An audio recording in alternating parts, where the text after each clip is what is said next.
perkembangan anak itu bisa kita lihat ya. Yang saya akan sampaikan adalah stimulasi untuk anak usia 5 sampai 6 tahun. Ketika kita berbicara tentang stimulasi usia anak 5 sampai 6 tahun, penting bagi para orang tua dan para guru untuk betul-betul mencermati. Apakah pada saat anak-anak ini di usia 5-6 tahun sudah menunjukkan tugas-tugas perkembangan yang seharusnya sudah bisa mereka lakukan. Ketika ada beberapa tugas perkembangan yang belum mereka capai, maka para orang tua dan para guru itu harus segera bekerja sama. Jika orang tua memilih sekolah sebagai mitra bagi pendidikan anaknya, maka di sini orang tua dengan guru itu harus betul-betul kerjasama. Atau ketika orang tua memutuskan anaknya ini homeschooling, artinya mereka sendiri menjadi guru bagi anaknya di rumah, maka ini betul-betul harus memiliki suatu kemampuan bagaimana nih membangun anak, membuat kurikulum agar tugas-tugas perkembangan di usia 5-6 tahun itu tercapai.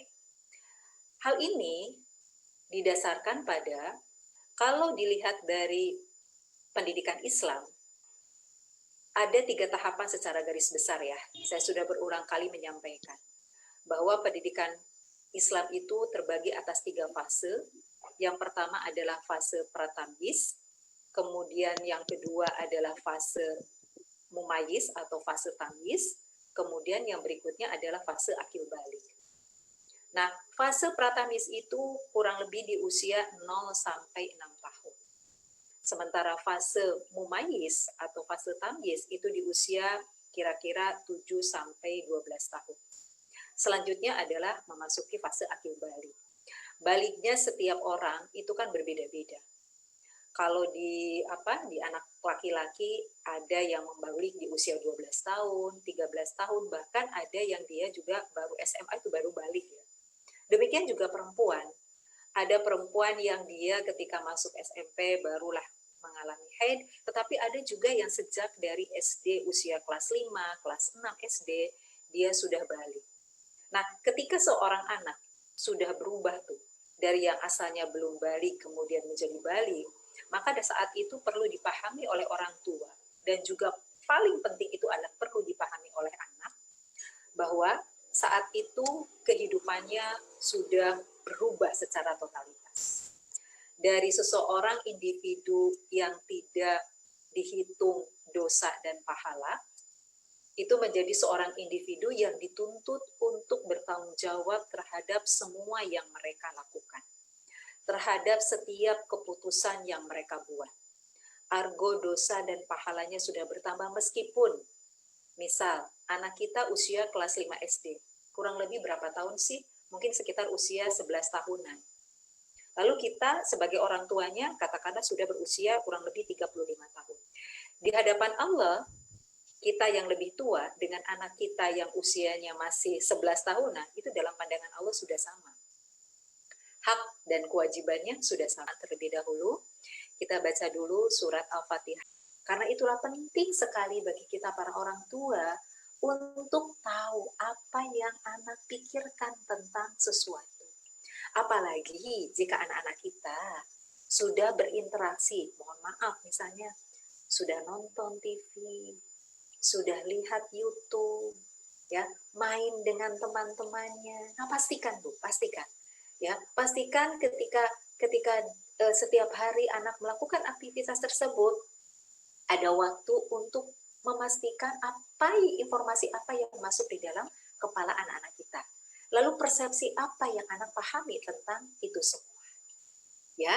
Nah, dan usia 5-6 tahun secara kapasitas sudah bisa untuk diajak melakukan itu.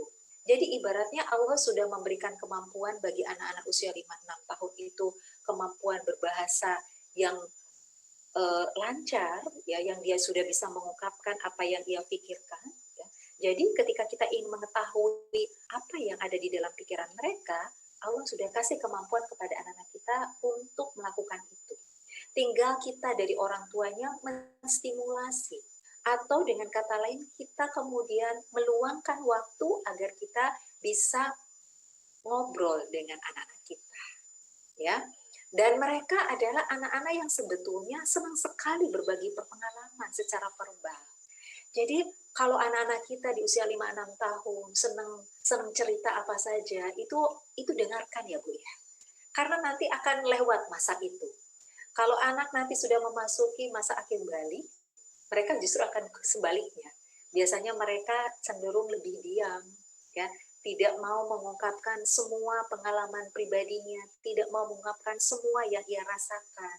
Sehingga kalau anak-anak kita di usia ini senang ngomong apa saja, senang ngobrol apa saja, ya, walaupun mungkin itu diulang-ulang oleh anak, tapi dengarkan. Dengarkan untuk menunjukkan bahwa kita menghargai apapun yang mereka ungkapkan, ya. Dan mereka senang ketika mendengarkan informasi baru. Berarti apa? Ini kesempatan yang baik sekali bagi orang tua untuk menanamkan informasi-informasi yang akan membangun kekokohan kepribadian mereka. Karena mereka sebetulnya suka. Bahkan mereka senang kalau mereka mendapatkan suatu kosakata baru yang baru ditemui. Biasanya anak-anak akan bertanya, apa itu artinya? Maksudnya bagaimana? Dan kalau mereka sudah tahu tentang satu kosakata baru, itu nanti mereka akan masuk kepada tahapan selanjutnya, yaitu menggunakan kosakata itu di dalam konteks yang lebih luas. Dan itu adalah pengalaman yang mereka sangat tertarik dengan buku bacaan. Karena itu, para ummahat, jangan segan-segan, jangan sayang gitu ya, kalau kita membelikan buku untuk mereka. Karena buku itulah yang akan menjadi gudang ilmu. Ya, ketika kita mendampingi anak-anak kita membaca suatu buku tertentu, di situ kita bisa pahamkan apa itu makna huruf, ya. Kemudian kita bisa melakukan deep communication tentang apa yang ada di dalam buku tersebut. Nah, terkait dengan keaksaraan, mereka sudah mulai menghubungkan antara bunyi dengan satu simbol. Jadi kemampuan abstraknya itu sudah berkembang lebih baik lagi. Nah, simbol-simbol huruf, simbol-simbol angka, dan mereka sudah bisa mengelompokkan huruf apel, huruf awan, kata apel, kata awan, itu adalah kata-kata yang berawalan huruf A. Mereka sudah memahami itu. Ya. Nah, dari segi tulisan, anak di usia 5-6 tahun, karena mereka sudah paham tentang simbol, biasanya mereka sudah bisa menuliskan namanya sendiri. Ini yang paling pertama muncul. Mereka sudah bisa menuliskan nama sendiri seiring dengan kosakata yang semakin bertambah. Sehingga mereka sudah bisa menuangkan apa yang mereka rasakan dan pikirkan itu tidak hanya dalam bentuk gambar, tapi dalam bentuk tulisan. Dan mereka sudah mampu untuk menghubungkan antara konsep huruf itu menjadi sebuah tulisan, sehingga mereka senang kalau mereka kemudian diberikan kesempatan untuk membuat atau mencoba-coba menulis kata-kata. Meskipun terkadang-kadang kata-kata yang mereka tulis itu ada yang belum lengkap, ada yang ketika menulis hurufnya terbalik-balik. Saya ingin katakan bahwa hal yang seperti itu sangat wajar pada anak-anak kita. Jadi ibu nggak perlu khawatir kalau misalnya anak-anak pada saat menulis hurufnya masih kebalik-balik. Atau menulis kata rumah tapi yang muncul baru R, A, dan H, M-nya ketinggalan. Itu hal yang wajar. Ya, tidak perlu anak itu dimarahi. Ketika pun kita ingin memberikan atau kita meluruskan, kita lakukan dengan cara yang membuat anak tetap nyaman, anak tidak merasa direndahkan, ya, sehingga proses yang seperti itu akan semakin menumbuhkan kesukaan anak untuk menulis. Dan terkait dengan menulis ini, saya sudah membuat sesi khusus ya